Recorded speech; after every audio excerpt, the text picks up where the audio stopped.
लोग बहुत सावधानी से इधर देख करके कथा सुनो। थोड़ी देर की कथा है, आज कथा का विश्राम है, इसलिए बड़े सावधानी से भाव से कथा श्रवण कीजिए। और अब हमारी एक प्रार्थना है, जो लोग बीच में उठते हैं, आप लोगों को पता है कितने लोग बाहर खड़े हैं जिनको जगह भी नहीं मिली है, और आप बीच में बैठे हैं, आगे बैठे हैं, इधर बैठे हैं। आपको जरूरी काम से जाना था तो आपको पीछे ही बैठना चाहिए। वो लोग जो बेचारे बहुत भावुक हैं कथा, उनको स्थान मिलना चाहिए। अब जो भी बैठे हैं वो बैठे रहना है। अब जब तक कथा चल रही है उठ करके नहीं जाइएगा, और अगर आप जाओ तो ऐसे जाना कि हमको नहीं पता चलना चाहिए कि आप जा रहे हो। कई लोग हैं वो ऐसे खड़े हो, अरे तो जाओ, बीच कथा में क्यों आप? पीछे वाले भी देखते हैं बेचारे, तो लगता है कि फिर आप वहीं बैठ जाते जहां साइड से निकल जाते। बीच में कथा में एक तो हमारा स्वभाव है, ना तुम इधर देखते ना इधर देखते, हम सीधे देख के ही कथा कहते हैं। इसके पीछे भी कारण है, कई बार लोग कुछ हरकत करते दिख जाते हैं ना तो मैं कथा भूल जाता हूं। अब कोई पानी पीता दिख जाता है तो मन में आती है, भाई 3 घंटा से मैंने तो पिया नहीं, तुम पी रहे हो।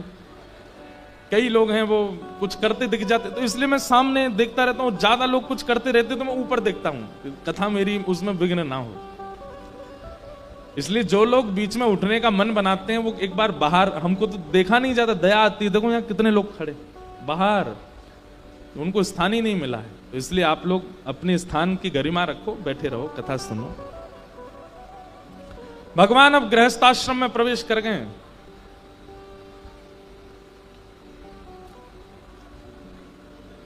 विवाह का मतलब होता है विशेष प्रकार का भार। अब तक आप स्वच्छंद थे, अब तक आप स्वतंत्र थे, अब तक आप जैसे चाहते सोते, खाते, पीते, हंसते रहते थे, लेकिन अब नहीं। अब आपके जीवन में एक जिम्मेवारी प्रारंभ हो जाती। ये माताओं के लिए भी बात, एक विशेष प्रकार की जिम्मेवारी शुरू हो जाती है। क्यों विवाह के ऊपर इतने मजाक की बातें की जाती हैं, विवाह का नाम लेती हंसी उड़ा दी जाती है? क्यों भाई? अब तू स्वतंत्र नहीं है, अब तुम्हारी स्वतंत्रता गई। अब जितना जीना था अकेले तुम जी लिए हो, अब तुम किसी के अधीन ही रहोगे, अब तुम्हारी अधीनता प्रारंभ है। तो भगवान जो कि परब्रह्म है, अब वो अधीन हो गए हैं, अब वो गृहस्थाश्रम में आ गए हैं।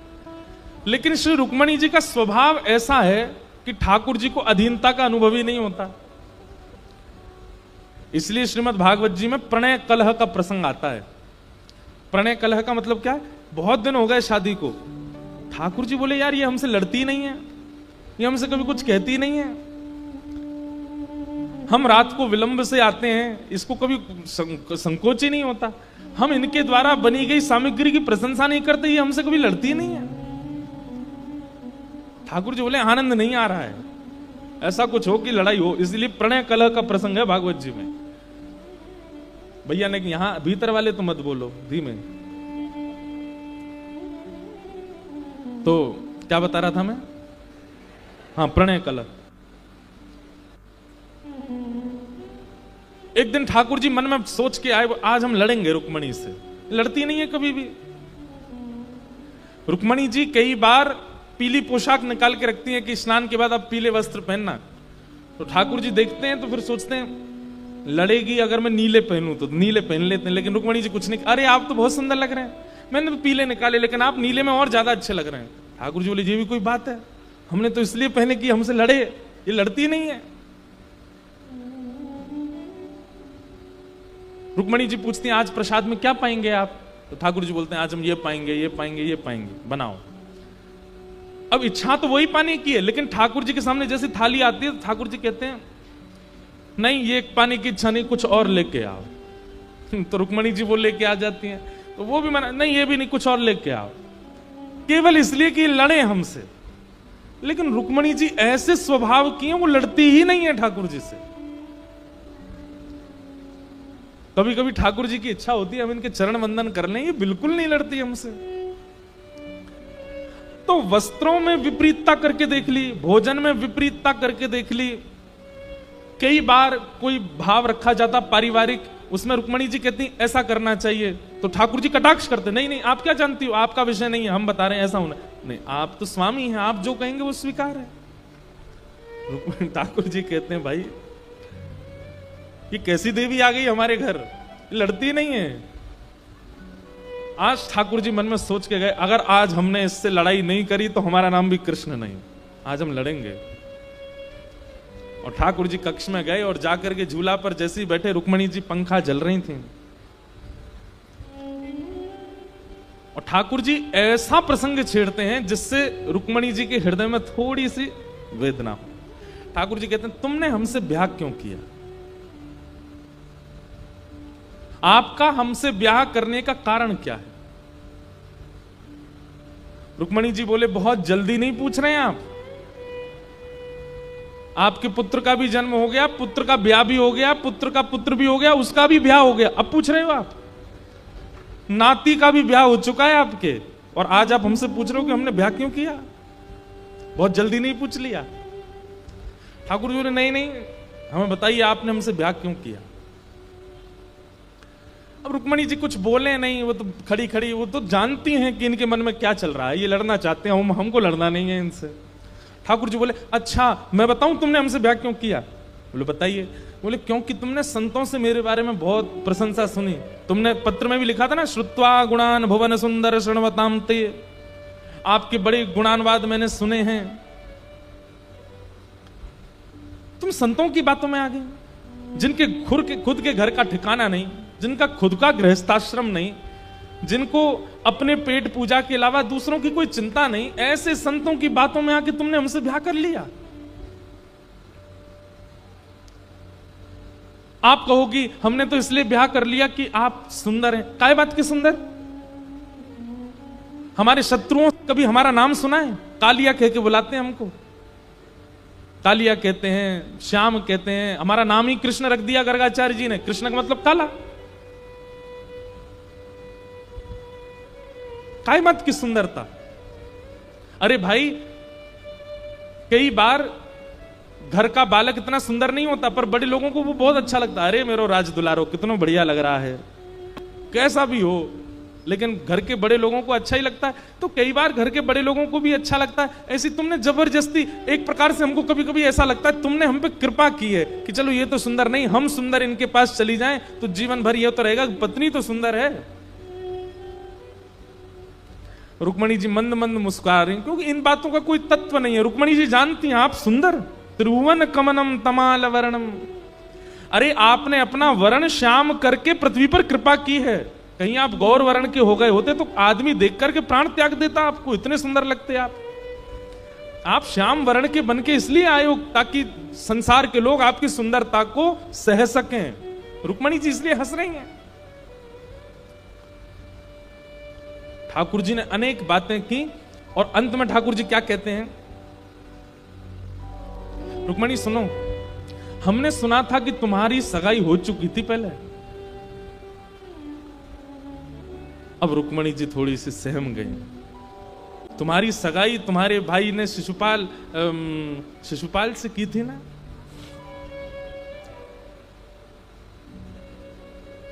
क्या कमी थी शिशुपाल में? रूपवान, गुणवान, धनवान, संपत्तिवान, सब कुछ तो था। उसके साथ विवाह कर लेती, कितनी अच्छी लगती तुम, वो भी गोरा, तुम भी गोरी, वो भी सहज, तुम भी सहज, सब कुछ बिल्कुल मतलब अनुकूल था तुम्हारे लिए। हमें ऐसा लगता है कि तुमने जबरदस्ती हमसे ब्याह कर लिया, इसलिए शिशुपाल अभी तक कुंवारा बैठा है। हमने शिशुपाल को बुला लिया है द्वारिका। हम तुम्हारे मन की जान गए हैं और अब हम शिशुपाल से बात करके तुम्हारा विवाह करा देंगे उससे। जब इस हद पर ठाकुर जी पहुंच गए कि ये कहने लगे कि हम तुम्हारा ब्याह करा देंगे शिशुपाल से, ये बात सुनकर के रुक्मणी जी को क्रोध तो नहीं आया, पर वो सह ना पाई और मूर्छित होकर गिर पड़ी, वहीं बेहोश हो गए। ठाकुर जी को जैसे ही होश आया, पीछे मुड़ करके देखा तो रुक्मणी जी मूर्छित पड़ी थी। ठाकुर जी दौड़ करके गए, 4 भुजा धारण की, 2 भुजा से रुक्मणी जी को उठा लिया, 1 भुजा से पंखा जलने लगे, 1 भुजा से पानी का छिड़काव करने लगे। अरे रुक्मणी, अरे अरे हम तो विनोद कर रहे थे, हम तो आनंद कर रहे थे, मैं प्रणय कलह कर रहा था, मैं जबरदस्ती युद्ध लड़ाई करना चाह रहा था, क्योंकि तुम कभी क्रोध नहीं करती हो। ऐसी कोई बात नहीं है, मेरी बात में कोई सत्यता नहीं है, शिशुपाल नहीं आएगा, मैं तुम्हारा विवाह नहीं करूंगा।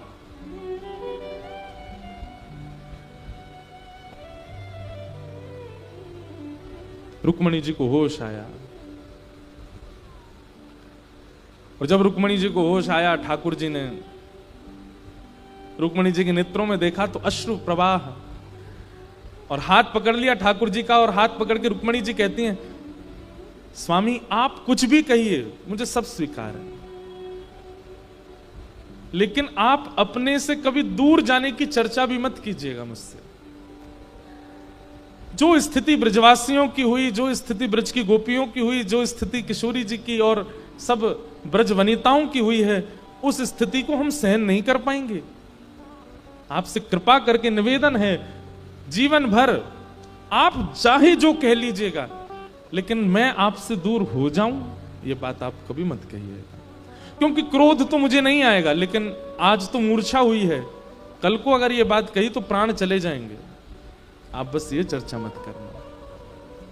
ठाकुर जी ने रुक्मणी जी के हृदय से अपने हस्त कमल को लगा लिया और प्रेम भाव से श्री रुक्मणी जी को स्वीकार किया। ऐसे भगवान का गृहस्थाश्रम है। कितनी अनुकूल हैं रुक्मणी जी, बिल्कुल नहीं लड़ती, बिल्कुल नहीं झगड़ती ठाकुर जी से, सब अनुकूल। लेकिन ये बहुत दिन तक चलने वाला नहीं था। तभी ठाकुर जी का दूसरा विवाह हुआ जामवती के साथ, और जामवती के बाद तीसरा विवाह हुआ ठाकुर जी का सत्यभामा के साथ। और जो सत्यभामा है, ये थोड़ी सी शासन करने वाली, इनके मारे ठाकुर जी चुप ही रहते हैं, कुछ नहीं कहते, क्योंकि इनके आगे किसी की नहीं चलती है पूरे द्वारिका में। सत्यभामा को अपने रूप का बहुत अभिमान है, और सत्यभामा को इस बात का भी अभिमान है कि श्री कृष्ण मेरी ही सुनते हैं, मेरे अलावा किसी की नहीं सुनते, भले ही कितनी पत्नियां हो इनकी। पर अगर सत्यभामा कह दे कि आप इधर बैठ जाइए, तो ठाकुर जी उधर ही जाके बैठते हैं, ऐसा शासन करती है। लेकिन शासन से ठाकुर जी को दिक्कत नहीं है। ठाकुर जी के मन में भाव आता है कि इसको कभी कभी अभिमान हो जाता है, उस अभिमान को कैसे नष्ट किया जाए। सत्यभामा को अपने रूप का बहुत अभिमान है कि मैं सबसे सुंदर हूं।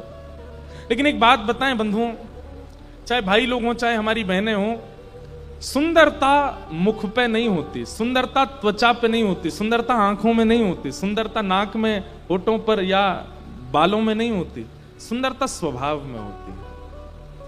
कोई व्यक्ति रूप का बहुत सुंदर है, लेकिन स्वभाव का अच्छा नहीं है ना, उसको आप ज्यादा दिन तक स्वीकार नहीं कर पाओगे। बुरा नहीं मानिएगा, पूरे भारत में सुंदरता का प्रदर्शन करने वाले सबसे ज्यादा लोग बंबई में हैं। किनकी तरफ मेरा संकेत है सब जानते हैं। लेकिन वो स्वभाव के अच्छे नहीं है, उनका स्वभाव मधुर नहीं है, उनकी विचारधाराएं अच्छी नहीं है, उनकी बोली चाली और व्यवहार अच्छा नहीं है। ऐसी सुंदरता किस काम की? और कभी अगर आपने उनको बिना अपने बाह्य रूप धारण किए देख लिया, तो कहीं आप डर के भाग ना जाओ, इतने भयावह लगते हैं। सुंदरता तो अंतरंग होती है। हमारे ब्रज के संतों को देखिए आप, कोई क्रीम नहीं लगाते, कोई पाउडर नहीं लगाते, कुछ नहीं करते, ब्रज रज लगा लेते हैं, चंदन घिसके लगा लेते हैं, तिलक फोटा लगाए, पूरे मुंह पे लगाए। हरदासियों को देखो, यहां लगा लेंगे, इधर लगा लेंगे, नाक पे लगा लेंगे, यहाँ पे, इधर पूरा मुंह पे लगा के घूमेंगे, हाउ ब्लाउज बन के, इतने सुंदर लगते हैं। कैसा आकर्षण उनके रूप में आता है।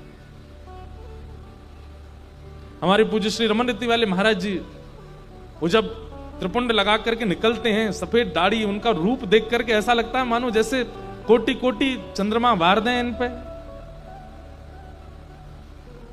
हमारे पूज्य श्री मलुक पीठ वाले महाराज जी जब उर्दपुंड लगा करके, जटा जूट बांध करके, बगनखा लगा करके जब निकलते हैं, तो ऐसा लगता है आहा क्या स्वरूप है। कुछ नहीं लगाते मुखमंडल पर। चलो अब रमन रीति महाराज जी, मलुक पीठ वाले महाराज जी को जानने वाले लोग कम होंगे यहाँ पे। हमारे प्रेमानंद जी महाराज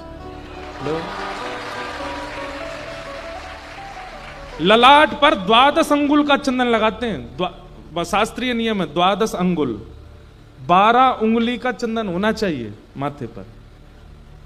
यहां से गिनो और यहां से फिर 12, ऐसे 12 उंगलियां गिन करके चंदन लगा होना चाहिए, शास्त्रीय नियम है। हम तो जल्दीबाजी में श्री लगा लेते हैं, कभी अभी दत्त धाम में थे वहां लगाते थे अपना पूरा चंदन आया तक पूरा, नहीं तो विधान है शास्त्रीय कि 12 अंगुल नहीं तो 8 अंगुल, 8 अंगुल नहीं तो 4 अंगुल, 4 अंगुल नहीं तो 2 अंगुल, नहीं तो 1 अंगुल। 1 अंगुल से भी कम तो नहीं होना चाहिए। तिलक एक श्री ही हो भले ही हो। जब निकलते हैं 12 अंगुल का चंदन लगा करके महाराज ऐसा लगता है पछाड़ खा खा करके गिर रहे हैं लोग। कैसे? ये रूप का सौंदर्य नहीं है, ये आंख, नाक, कान, त्वचा, होठ, बालों का सौंदर्य नहीं है, ये स्वभाव की सुंदरता है। मुख की सुंदरता कुछ दिन आकर्षित कर सकती है, पर स्वभाव की सुंदरता स्वप्न में भी दिखेगी, चलते फिरते भी दिखेगी, चिंतन में भी रहेगी। स्वभाव की सुंदरता सबसे सुंदर। और कहीं ना कहीं ठाकुर जी के मन में आज, अब देखो ये सब लीलाएं ठाकुर जी हमको ज्ञान दिलाने के लिए ही करते हैं, वास्तविकता नहीं है। सत्यभामा को जो अभिमान होता है सुंदरता का वो है नहीं, पर हम आप सब सतर्क रहें इसलिए ठाकुर जी लीला में करवाते हैं कि तुम अभिमान करो। सत्यभामा को अभिमान रहता है अपने रूप का कि मैं बहुत सुंदर हूं, लेकिन ठाकुर जी के नेत्रों की पूछो तो वो किशोरी जी का चिंतन करते हैं। वो तो क्यों? क्योंकि स्वरूप का सौंदर्य नहीं है। तो वादना यमुना जी को जल ज्यादा श्याम वर्ण को है गयो, और जैसे ही नौका आकर के किनारे लगी तो एक एक करके सब सखी उतरन लगी। जैसे ही किशोरी जी के उतरवे को समय आया, सब लोग इधर देखो, तो ललता विशाखा अपने एक हस्त नीचे रखें कि उन पर चरण रखें, एक हाथ ऊपर पकड़ें, ऐसे पकड़ के उतारें। तो किशोरी जी नीचे उतरते समय यमुना जी की ओर देखें तो किशोरी जी को एक सखी दिखाई दे यमुना जी में, और तुरंत नौका से उतर करके श्री किशोरी जी यमुना जी के तट पर बैठ गई हैं और उस छवि की ओर देख रही हैं, और देख करके कह रही हैं, अरे तुम कौन हो? तुम तो बड़ी सुंदर हो, तुम कौन से गांव की रहने वाली हो? तुम्हारा नाम कहाँ है? अरे देखो तो तुम्हारी आंख कितनी सुंदर है, ये सिर पर तुमने गजरा कितना सुंदर पहनो है ना, ये गले को हार भी बहुत भार हो है, ऐसे में मेरी कीर्ति मैया भी पहना में। अरे सखी तू एक काम कर, बोलती जा रही है, तू हमारे यूथ में आ जा। ये ललता विशाखा बहुत सुंदर श्रृंगार करेंगी, ये मेरो श्रृंगार करें, तेरो श्रृंगार करेंगी, तो ते बतियामेंगी, तेरे संग भोजन करेंगी, तेरे संग डोलेंगी। अरे तू शर्म काहे को कर रही है? कछु बोल क्यों ना रही?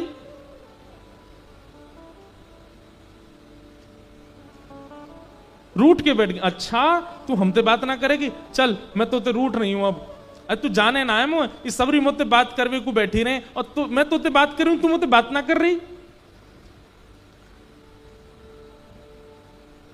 रुक जा, अब ही जाऊं, श्याम सुंदर ते तेरी शिकायत करके आऊं, तू बोलेगी ना? और किशोरी जी गई ठाकुर जी से जाके बोली, श्याम सुंदर मैंने आज एक सखी देखी। ठाकुर जी बोले अच्छा, तो फिर बोले देख ये सब मुझसे बात करें, ललता विशाखा ये सब मेरे संग रहे, और वो ऐसी इतरा रही मेरे आगे, इतनी सुंदर है, इतनी सुकुमारी है, ऐसे वाक्य नयन है, ऐसी वाक्य नाक है, ऐसा सब स्वरूप है, लेकिन देख वो आ ना रही है मेरे पास। मैंने खूब कह ली तेरा श्रृंगार करेंगे, तो भोजन करावेंगे, तो संग डोलेंगे, लेकिन बताई ना रही कछु।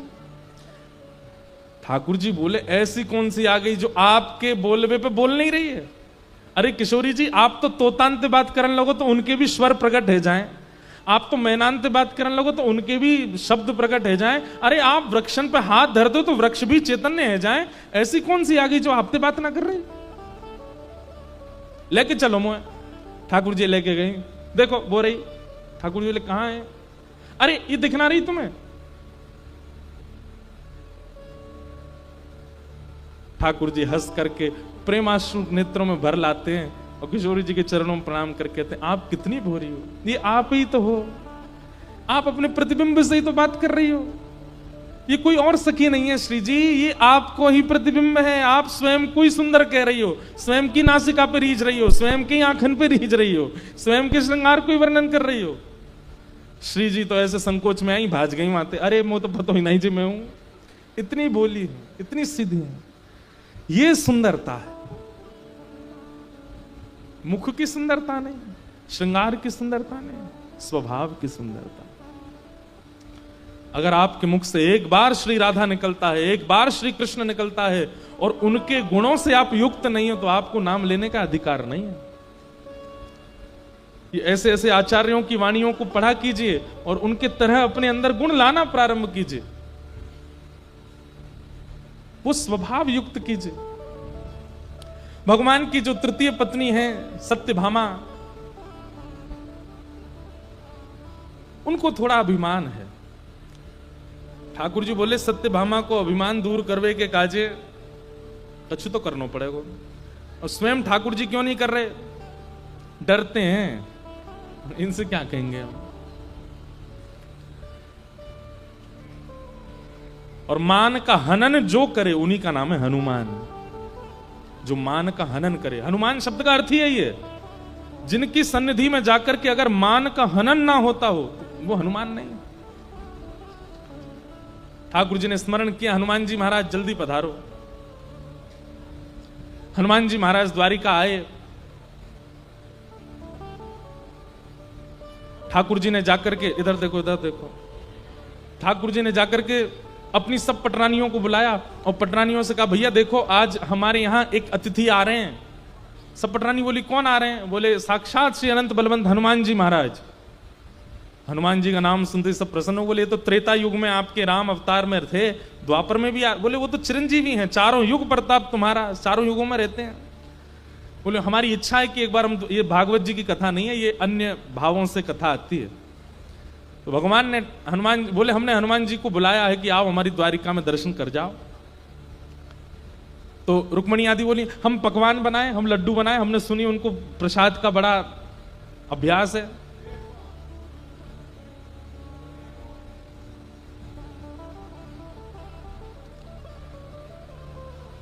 ये द्वार खोल दीजिए, वहीं बैठ जाएंगे। अब अंदर तो आ नहीं सकते, वहीं बैठा दो, द्वार खोल। इधर देखो, क्या बता रहा था मैं? हाँ, तो ठाकुर जी बोले वो सब तो ठीक है, लेकिन हनुमान जी का एक स्वभाव है। बोले क्या? वो हमको अकेले प्रणाम नहीं करते। तो बोले साथ में सीता जी होनी चाहिए तभी प्रणाम करते हैं। अब सब पटरानियां एक दूसरे का मुख देखने लगी, तो फिर हम क्या करें? अब सीता जी तो नहीं है। बोले सीता जी तो नहीं है, पर सीता जी के नैन कैसे हैं? मृग जैसे नैन हैं, सीता जी की ऐसी तोता जैसी नाक है, सीता जी के ऐसे ओष्ठ हैं, सीता जी के ऐसे गाल हैं, सीता जी के ऐसे केश हैं, सीता जी बोलती हैं तो ऐसे बोलती हैं। ठाकुर जी वर्णन करने लगे सीता जी का। अब सब पटरानियां सुनकर के कह रही हैं ओहो अच्छा किशोरी जी ऐसी हैं, किशोरी जी सत्यभामा का ये सारे गुण तो मुझ में हैं, मैं बन जाती हूं सीता जी। भगवान बोले हाँ आप ही बनो। जबकि सीता जी ही रुक्मणी बन करके आई हैं, पर भगवान की लीला को रुक्मणी जी समझ रही हैं कि ये क्या करना चाह रहे हैं। सत्यभामा बोली कि मैं बिल्कुल वैसा ही श्रृंगार करके आऊंगी, वैसे ही बैठूंगी, वैसे ही बोलूंगी जैसे आपने बताया, आप चिंता मत करो। हनुमान जी को बुलाइए, आप संकोच मत करो। ठाकुर जी बैठे सिंहासन पर, बगल में आकर के सत्यभामा बैठ गई। और आज ठाकुर जी धनुष बाण आदि लेकर के बैठे हैं। बोले भैया राम बन जाएं आज हम, तभी प्रणाम करेंगे हनुमान जी। हनुमान जी आए, कीर्तन करते हुए, उछलते नाचते कूदते हुए श्री हनुमान जी महाराज आए। और जैसे ही आकर के सिंहासन पर बैठे ठाकुर जी को देखा, नेत्र सजल हो, आहा मेरे राम, मेरे प्राण, मेरे सर्वस्व। लेकिन जैसे ही सत्यभामा जी को देखा, आंसू आंसू सब पहुंच गए उनके। ठाकुर जी से बोले ठाकुर जी आपने क्या कर दिया? भगवान बोले क्या हो गया? आप जानते हैं कि जब तक जानकी जी बगल में ना हूं मैं आपको प्रणाम नहीं कर पाता हूं। आप ये जानते हुए भी आपने जानकी जी कहां भेज दी, पता नहीं कौन किनको बैठा लिया अपने बगल में। ऐसे मत बोलो, ये जानकी जी ही तो है। ऐसी मृगनयन जानकी जी के, ऐसी नासिका जानकी जी की, ऐसे ही ओष्ठ जानकी जी के, ऐसा ही स्वरूप जानकी जी का। रावण बोला क्षमा करें महाराज, मैं रावण के यहां गया था लंका में, और वहां जब मैंने वहां की सुंदर मंदोदरी आदियों को देखा था, उनका रूप भी इतना सुंदर था, मृग जैसे नेत्र थे, उनकी भी नासिका तोता जैसी थी, उनके भी गाल गुलाबी थे, उनके भी केश ऐसे थे, पर राम नाम का और राम स्मरण का अंजन केवल एक नेत्रों में था, और वो था सीता जी के। वो नेत्रों में वो श्रृंगार नहीं था, क्योंकि अशोक वाटिका में बैठी थी, वहां श्रृंगार की व्यवस्था नहीं थी, और वहां बिना श्रृंगार की व्यवस्था में भी उनका रूप लावण्य ऐसा था कि मानो जैसे चंद्रमा को भी कभी कभी लज्जा हो जाती हो। क्यों? क्योंकि उनके रूप में संसारी सौंदर्य नहीं था, उनके एक एक अंग को देख करके ऐसा लगता था मानो एक एक रों से राम राम राम राम प्रकट हो रहा हो। और आपके बगल में जो इस वक्त बैठी हैं, उनके किसी भी रों से आपका नाम उद्दीपित नहीं हो रहा है, इसलिए क्षमा करें, मैं आपको दंडवत प्रणाम नहीं करूंगा। सत्यभामा जी तो रो रो के बेहाल हो गई, उनका सारा अभिमान चूर चूर हो गया। और तभी वहां पर लड्डू लेकर के, प्रसाद लेकर के, जैसे कोई अन्य घर के सदस्य सामान लेकर के आते हैं पवाने के लिए, ऐसी सब सखियां आ रही थी। उन्हीं के बीच में से रुक्मणी जी आई, और जैसे ही लड्डू सामने पधराया और राम हनुमान जी ने जैसे ही रुक्मणी जी को देखा, तुरंत करताल उठा करके नृत्य करने लगा। हाँ, मेरी माँ आ गई, मेरी माँ आ गई, चरणों में दंडवत प्रणाम किया। और रुक्मणी जी के चरणों में निवेदन करे, ने किधर किसको, इधर किसको, इधर किसको, सत्यभामा आपने किधर आओ, आप इधर बैठो। और जैसे ही रुक्मणी जी बैठी, दोनों की भले आप सत्यभामा जी का जो अभिमान था वो टूट गया, जाने किस स्थिति में पहुंच गया। सत्यभामा जी को पता लग गया कि भाई ये रूप का अभिमान मुझे नहीं करना चाहिए। मान का हनन किया सत्यभामा जी के। तो बड़ी लीलाएं हैं ठाकुर जी के गृहस्थ आश्रम में, बड़े सुख हुए। भगवान के 8 पटरानियां हुई, फिर भौमासुर नाम का एक राक्षस था, उसके यहां 16,000 राजकुमारियां बंदी थी। उनके यहां से ठाकुर जी सबको मुक्त करा करके लाए, और भगवान ने उनके साथ विवाह किया। 16,108 ये भगवान की पटरानियां हैं। इनमें 8 पटरानियों में प्रथम रुक्मणी जी, द्वितीय जामवती जी, तृतीय सत्यभामा, और चतुर्थ हमारी कालिंदी श्री यमुना जी। वहां जाकर के उन्होंने तप किया, तो 10 से 16 अक्टूबर तक, शायद यही तिथि है, जाने 11 से 17, हमें पता, यही है शायद संभव। शरद पूर्णिमा के बाद है, शरद पूर्णिमा उत्सव गोवर्धन में है, उसके बाद बद्रीनाथ में है। अत्यंत ज्ञानवर्धक प्रसंग है। अगर आपको केवल बैठ करके ध्यान साधना योग आदि के विषय में जानना हो, उस कथा को जरूर सुनिएगा। ठाकुर जी ने बैठ करके वहां पर ऐल गीत, वहां पर उद्धव जी महाराज को कई भाव ठाकुर जी ने सुनाए हैं। दत्तात्रेय के 24 गुरुओं का प्रसंग आदि आदि बहुत सारे प्रसंग उसमें विद्यमान है, जो द्वारिका में ठाकुर जी ने उद्धव को सुनाए। उन्हीं विषयों पर चर्चा हम वहां करेंगे बद्रीनाथ में। साईं को भी हम निमंत्रित करेंगे कि आप भी बद्रीनाथ पधारें, और वहां श्रीमन नारायण चतुर्भुज रूप में केदार खंड में बैठे हैं तपस्या। अब देखो बद्रीनाथ जी की एक अंतरंग बात बताऊं, हर व्यक्ति को वर्ष में एक बार बद्रीनाथ जरूर जाना चाहिए। वर्ष में नहीं जा सकते 2 वर्ष में जाना चाहिए, 2 वर्ष में नहीं तो 3 वर्ष, मतलब हमारा कहने का मतलब है अवसर मिले तो जाना चाहिए। क्यों?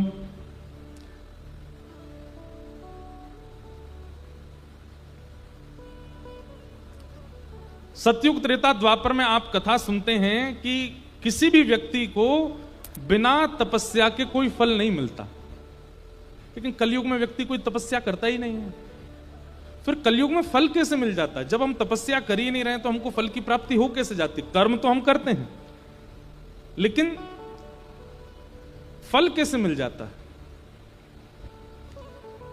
इसलिए ऐसा बताया जाता है कि कलयुग में प्रत्येक मानव के नाम से संकल्प लेकर के बद्रीनाथ भगवान तपस्या कर रहे हैं। वो तपस्या करते हैं, फल हमको मिल जाता है कर्म का। नहीं तो प्राचीन काल में तो कर्म के बाद तपस्या, फिर फल प्राप्त होता है, या फिर कर्म से अगर फल मिल भी गया तो उसकी पूर्ति के लिए तपस्या करने जाना पड़ता है। लेकिन कलयुग में तप का कोई विधान नहीं है। क्यों? क्योंकि ठाकुर जी तपस्या कर रहे हैं। इसलिए कोई हमारे नाम से तपस्या कर रहा है और स्वयं ठाकुर जी तपस्या कर रहे हैं, और वो भी ऐसे नहीं सहजता में, लड़ झगड़ के तपस्या में बैठे हैं ठाकुर जी वहां पे। पहले केदारनाथ भगवान यहीं विराजते थे जहां बद्रीनाथ भगवान विराज रहे हैं। इसको केदार खंड कहा जाता है।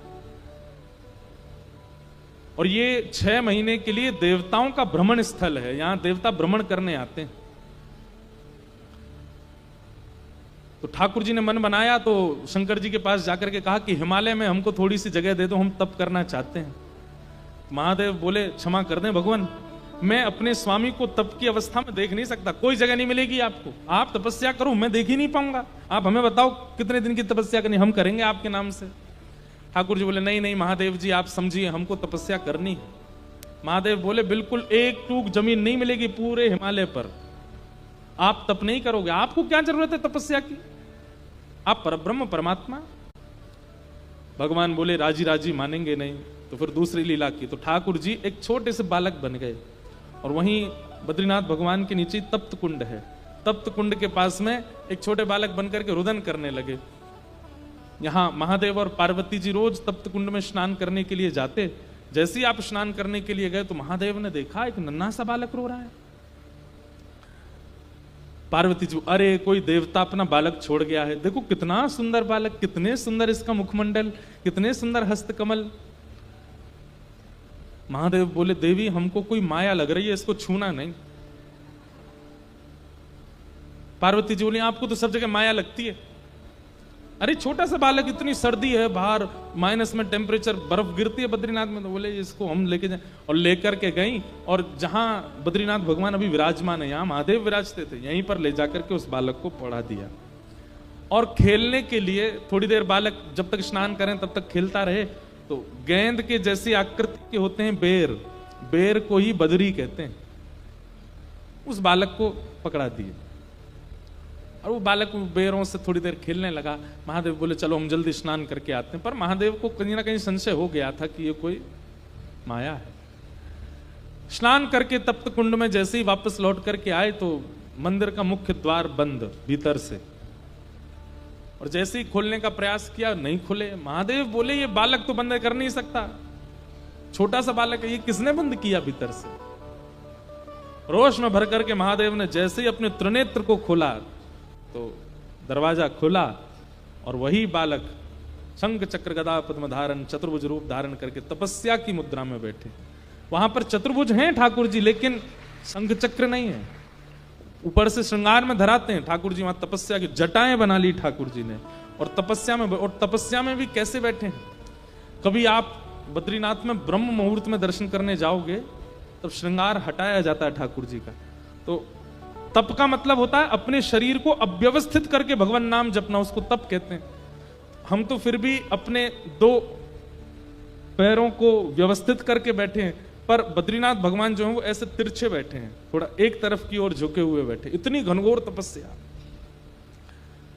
महादेव आकर के बोले भगवान आपको क्या आवश्यकता, आप जिद करके और आप छल करके तपस्या में बैठ ही गए, हमने राजी राजी जगह नहीं दी तो आपने छल करके ले ली।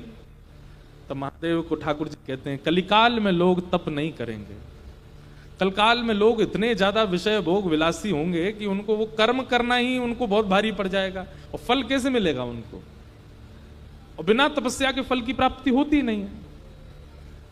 इसलिए कलिकाल में जन्म लेने वाले प्रत्येक मानव के नाम से संकल्प लेकर के अलकनंदा जी में जल छोड़ करके मैं उनके नाम से तप करूंगा, ताकि वो केवल कर्म करें और फल मिले।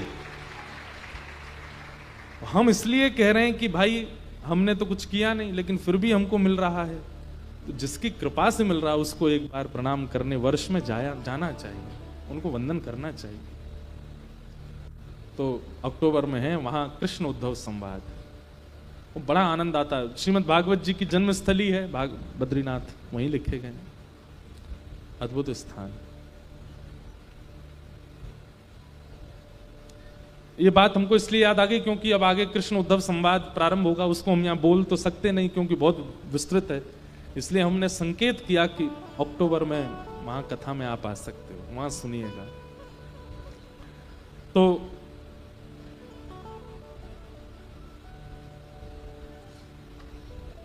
इस प्रकार भगवान की सब लीलाएं चल रही हैं द्वारिका में। भगवान ने पांडवों का राजसूय यज्ञ पूर्ण करवाया। ठाकुर जी के एक परम सखा श्री सुदामा जी का चरित्र आया। कृष्णस्यासीत् सखा कश्चित् ब्राह्मणो ब्रह्मवित्तम विरक्त इंद्रियार्थेषु प्रशांतात्मा जितेंद्रिय। भगवान के एक सखा हैं जिनका नाम है सुदामा। ठाकुर जी के 3 ही सखा हैं, उद्धव, अर्जुन और सुदामा। आप कहेंगे मधुमंगल, श्रीदामा, तनसुखा, मनसुखा, ये कौन है? फिर बोलिए ये तो प्राण है ठाकुर जी के, ये सखा नहीं है। सखा 3 ही हैं। इससे क्या समझ में आता है? जितने कम सखा बनाओगे उतने खुश। कई बालकों को हमने देखा, उनकी इतनी तगड़ी फ्रेंड्स होते हैं, इतने ज्यादा फ्रेंड्स होते हैं, ये अच्छा नहीं। बहुत संख्या में मित्रता होना इस बात का प्रतीक है कि कहीं ना कहीं विषय आपकी मित्रता में जुड़ा हुआ है। विषय की प्राप्ति के लिए इतने मित्र हैं। मित्र कम ही होने चाहिए। हम तो कहते हैं संबंध बहुत कम होने चाहिए संसार में। ज्यादा लोगों से संबंध मत बनाइए।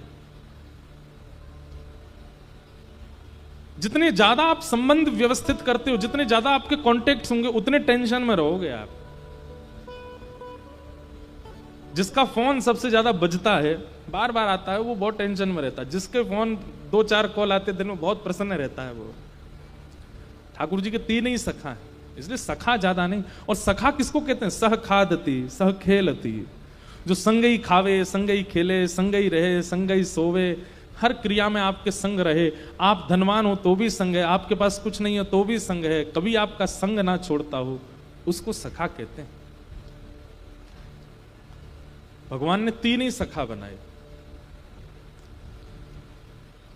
ठाकुर जी के सखा बनने के लिए किन किन गुणों की आवश्यकता है? बहुत ध्यान से सुनिएगा। सबसे पहला, विरक्त इंद्रिय, इंद्रियों से विरक्ति, इंद्रियों के प्रति आसक्ति ना हो। 10 इंद्रियां हैं हमारे शरीर में, 5 ज्ञान इंद्रिय और 5 कर्म इंद्रिय। इन 10 इंद्रियों को जिसने अपने वश में रखा है, मतलब जीव के लिए भोजन नहीं कर रहे हैं, हम जीवित रहें इसलिए भोजन कर रहे हैं। नेत्रों के लिए नहीं देख रहे हैं किसी को कि इनको अच्छा लगे उसको देखें, जिनकी आवश्यकता है उन्हीं को देखते हैं। कानों को प्रिय लगे, हाथों को प्रिय लगे, त्वचा को प्रिय लगे, ऐसी वस्तुओं का सेवन नहीं। इन सब में कृष्ण विराजमान हो ऐसी वस्तुओं का सेवन, या ज्ञान विराजमान हो ऐसी वस्तुओं का उपभोगन, वो ठाकुर जी को प्रिय है। एक बात याद रखिएगा, बहुत चटोरे यदि हम हैं, चटोरे समझते हैं, तो ठाकुर जी से कहीं ना कहीं दूरी बनी रहेगी। क्योंकि ठाकुर जी कहेंगे जे गुण तो मेरो है, तू काई को लिया है अपने अंदर। अब तू चटोरा बन गो, मुंह में तो में लड़ाई है गई, तो जे तो मैं खाऊंगो, एक ही बच्चों, और तू कहेगो नहीं मैं खाऊंगो। ठाकुर जी बोले नहीं, जे गुण तो मेरो ही होना चाहिए। मतलब ठाकुर जी को खाने वाला नहीं, खिलाने वाला प्रिय है।